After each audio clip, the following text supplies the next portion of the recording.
This is the Kitchen Sink WP Podcast, episode 395. I program my own computer. We have a server crash, 404 error, page not found, links aren't working, system is crashing, system is crashing, system is crashing. Your old HTML website, barely alive. We have the technology. We have WordPress. A new website, better than it was before. Better, stronger, faster.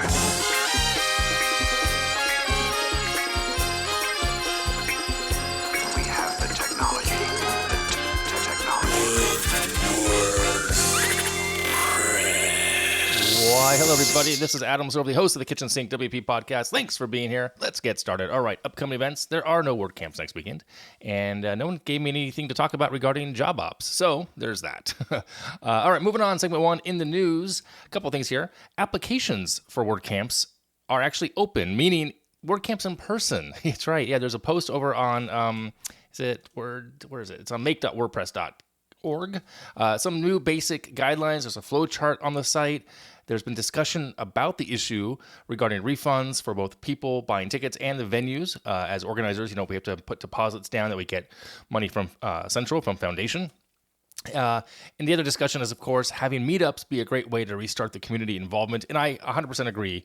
And I've actually been trying to get the Raleigh meetup rebooted here in town. It's not easy to find a space that is open after hours for people to come and congregate indoors. There's a couple co-working spaces. There's one that I go to that's open, but it's free, but it's midday, so it might be harder. Maybe I'll do a lunch and learn. I'm trying for October. I was going to hopefully do it this month. September, it's just not going to happen. So anyway, applications are open, like I said, for WordCamps in person. New guidelines. Check it out. Link in the show notes. Also in the news, WordPress 5.8.1 rolled out. This is a security and maintenance release. About 60 bugs were fixed. 3 security fixes. It's recommended that you update your site, of course, and that's pretty cool there. And lastly, in the news, WordPress 5.9 is on track for a December 14th release. So if you're interested in participating in that, check out the link in the show notes. All right, moving on to segment 2, the meat potatoes, starting a podcast in my podcasting workflow. So as I inch closer to episode 400 of this podcast, oddly enough, I've had some conversations lately about why I have a podcast, the pros, the cons, as well as my workflow. So I thought I'd share some of those answers and those queries I've gotten here. So here, first and foremost, are my top 5 reasons. Actually, it's more like 7 now. I realized I had 2 more right before I hit record. But anyway, the top 5 to 7 reasons why to start a podcast, or maybe 2 podcasts, or 3. I'm just saying. Anyway, so number 1, in no specific real order here, easier to speak versus writing. Well, for me, it's true. And this is why I did it. I knew that I wanted to share what I've been learning in WordPress in the community the previous couple years. And I didn't want to write about it. I just didn't feel like I wanted to be a blogger per se. So I checked iTunes and podcasts back then, 8 years ago. And I realized, and I found there's only a few other podcasts that were kind of current. And I'm like, yeah, that's what I want to do. I want to speak about WordPress. And I did. And I actually reached out. My buddy Dustin Hartzler, who's been on the show a few times, I was on his show, and he was a big proponent of me starting my own. Even though we talk about similar things, we have different styles to some extent.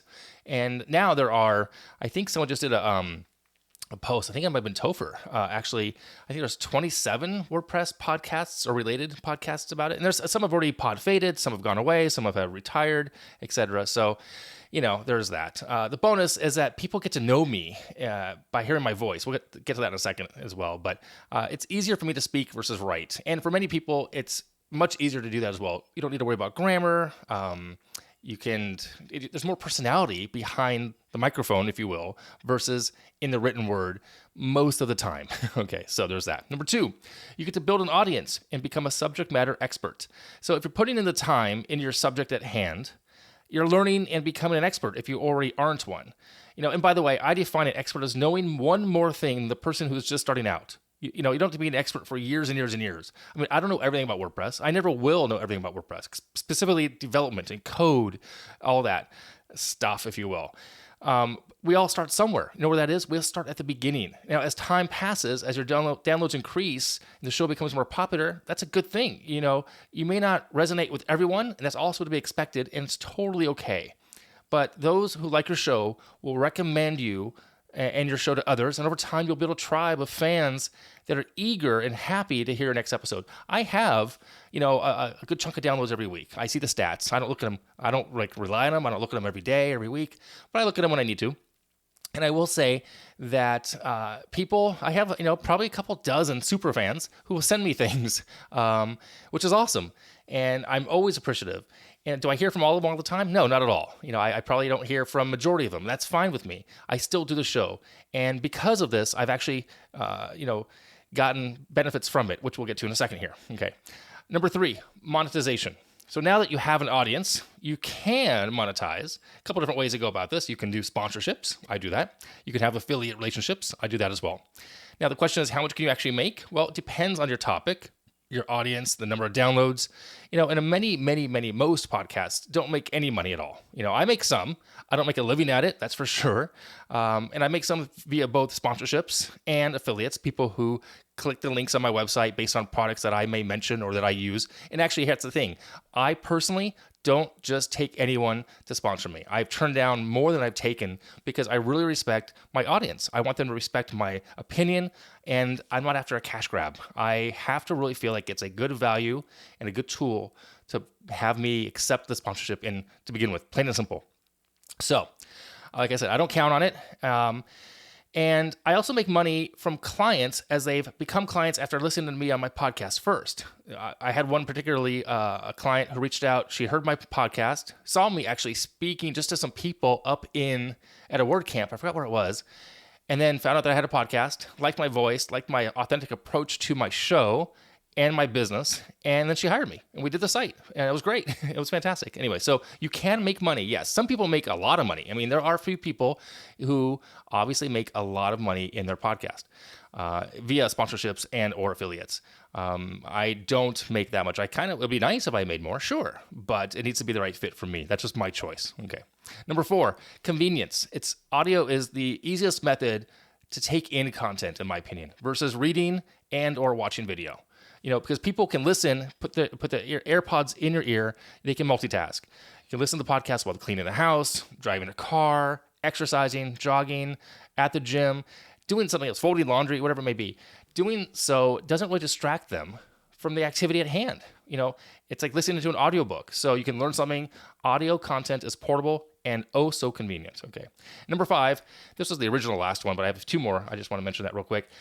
You can and you should eventually, possibly, maybe, I don't know, promote your own products and services. Again, depending on your topic and your business, a podcast can be a great tool to attract your ideal customer or client. You can use it to help promote your own products and services, a book, a course, consulting. You can mention these things on your episode, at the end of the episode, or even send them people back to your website. I mean, I do this now and it's obvious, but it's been 7.5 years. Did I do this initially? I did not, and I don't harp on it per se. I'm not a big hard sale on my show. It's just not my style. But some people, at the end of every, middle, they sell their things all the time. And that's fine. That's their choice. But you can promote your own products and services, again, a way to make money. So there you go. So there's a handful. Oh, the last 2. I want to mention these last 2 here.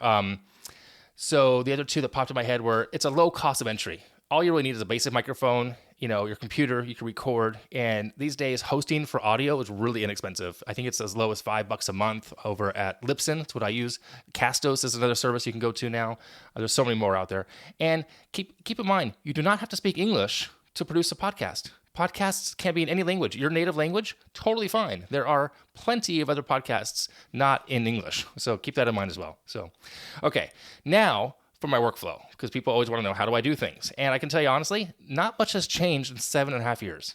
So as you know, this show drops every Monday. So I typically record on a Saturday or Sunday, though sometimes a bit earlier when I have to travel. Pre-pandemic, I would do this before a WordCamp. I might record on a Wednesday and Thursday and then travel Friday, Saturday, Sunday. So I wasn't sure how to start telling this process, but I guess it makes sense to start from the beginning. So first and foremost, ideation. So I have a running list of ideas. I keep them in OmniFocus. I also have a whiteboard that lists the most recent 10 or so podcast episodes, usually the past 3 or 4, and then the upcoming topics, though that is a fluid system for future shows. Things change. I may have a newer idea that I want to discuss. Something may have happened in the WordPress space, or just a better idea, and or based on my planning, I may want to talk about something different because I didn't have enough time to deep dive to learn something more, to talk about it intelligently. Anyway, so that's ideation. I have a running list of ideas. So starting with that, Monday, with the topic selected, I run 2 different processes. The first process is also an OmniFocus. I have a template and a checklist that I follow, always, every week. I simply enter the episode number and the rest of the steps autofill. And those steps are, do I have them here? I don't have them here. I guess I could read them to you. Let me open up my OmniFocus real quick, live right here as I record. So yeah, I create a folder, I prep the show, I record, edit, create show notes, upload, schedule. That's kind of the baseline, right? There's about 7 of them. And I do this every week, okay? So OmniFocus does that for me, gives me my checklist. And I mentioned my favorite book, one of my favorite books actually, is the Checklist Manifesto, and that's what does it for me, okay? I then add, when I do that, I add the due date to the main item, and I change a few others. Like I'll say the whole project is due by Sunday. It has to be done by Sunday, period. But I change the prep date to Wednesday. I typically record Saturday or Sunday, and then the show comes out Monday morning. Now, the other process is I create a folder of the episode. I use a piece of software called Post Haste for that. It's free. I believe it's on PC and Mac. And it lets me create a master folder with all the subfolders inside of there. And those subfolders consist of, once again, I will open this up live right here.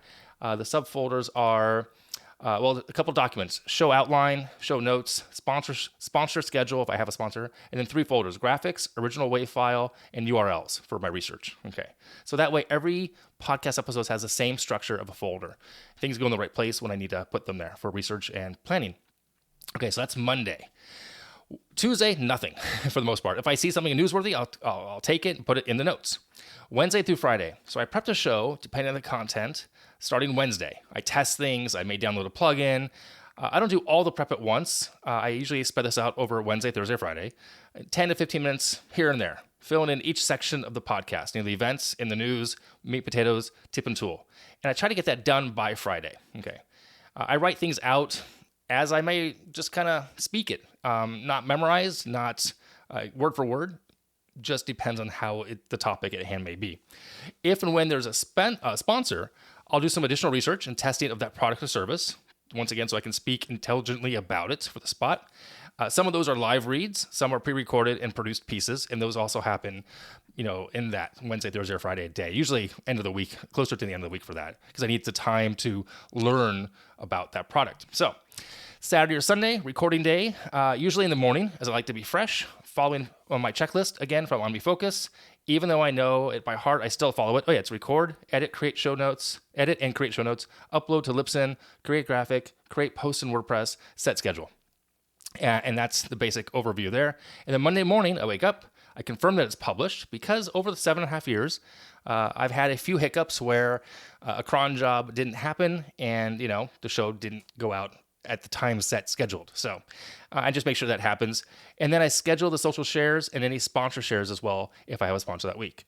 I then repeat the previous steps back to Post Haste and back to OmniFocus for the new week. So that's it. Not that hard. And I've done it every week, the same time, all the time, with those checklists. As far as hardware and software, my hardware's changed very slightly. I used to be on a MacBook Pro 15-inch, 2015. Now I'm on a MacBook Pro M1. I have a 4K LG monitor, 35-inch. Microphone is the same since I started, a ATR-2100. I have an Edirol R-09 recorder. It's super old, but it still works. Mackie a Mix 8 mixer, and that was swapped out with I think it was a 14-channel mixer. Yeah, 1402 VLZ, which died just randomly overnight, probably about, 5 years ago. Yeah, before I moved to North Carolina, so 5 or 6 years ago. It just kind of burnt out. Got a new mixer the next day, no big deal. And the headphones I have are AKG HP40, super old, but they're super lightweight, and I like them. And I don't know where I got them. I've just had them forever. As far as software goes, Farrago is my audio bumper software tool now. Adobe Audition for editing the podcast, Adobe Photoshop for the artwork, ID3 Editor to add the show art, metadata, and the author stuff, the episode number. And by the way, the outline and the notes are done in the fanciest thing of all time, text edit. Yeah, I just thought about switching this to something else, maybe more markup, markdown. It works in text edit for me, so I keep it that way. Lastly, I will say that I've been considering moving the Edirol and the mixer and going all digital, using like Audio Hijack Pro. And and it works, but I'm always afraid that software's going to crash. And this is me recording microphone into the mixer into the recorder. And if I do a podcast, if I bring in someone else to interview on, I use Skype. Skype comes in again through the computer, out of the computer into the mixer into the recorder. I like that one file. I take the file, the WAV file, I edit it, I export the MP3, and that's it. So that's it in a nutshell. I highly recommend podcasts are awesome. I still listen to about 25 or 30 hours a week. It was a little bit less in the last 6 weeks since I had the broken foot and I wasn't really walking around a whole lot, walking the dog or running. But I think it is a awesome way to express yourself, to get out there, be in front of people, help learn things, to teach it, just to pay it forward. It's just my take on it. So anyway, if you have any questions about podcasting, by all means, let me know. I'd love to talk to you about it. And that's that. So yeah, episode 400 coming up like in 5 more weeks, which is crazy. All right, moving on. Segment 3, tip and tool of the week. And speaking of podcasts, here's one I want to share with you. It's another one. It's called the Get Hired Podcast. It is a product of poststatus.com, hosted by Corey Miller and Courtney Robertson. If you remember, Corey was actually on this podcast a few weeks back. She's a developer advocate over at GoDaddy.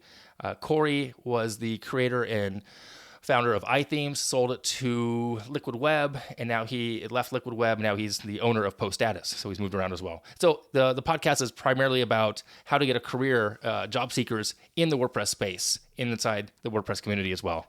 So it's over at get-hired.castos.com. I'll put a link in the show notes. So there you have it. Basic rundown of my podcast workflow, my hardware, my software, and some reasons why you might want to do one and why I do one. So hope that's helpful. If you have any questions, by all means, let me know. Go ahead, send it in via email, adam@KitchensinkWP.com. If you want to use a SpeakPipe, you can use that too. If you want to support the show, become a Patreon. That'd be great. KitchensinkWP.com/Patreon. You can sponsor the show, form on the website. If you're looking for coaching and accountability for a small business side hustle, that's over at adamsilver.com. Thanks for listening. See you next week. Now go out and do some awesome things with WordPress. All right? Bye-bye. You still there? Here's a little PS. Do you want to help me motivate the world? So head over to oneminmotivation.com. That's ONEMIN motivation.com/pre-launch and share what it is you do, why you do it in 1 minute or less. Yes, it's another podcast I'm about to launch. That's why I said 2 or 3 podcasts. Why not have a few? That's oneminmotivation.com/pre-launch. Looking forward to hearing why you do what you do, and you can help motivate the world. Thanks. Bye.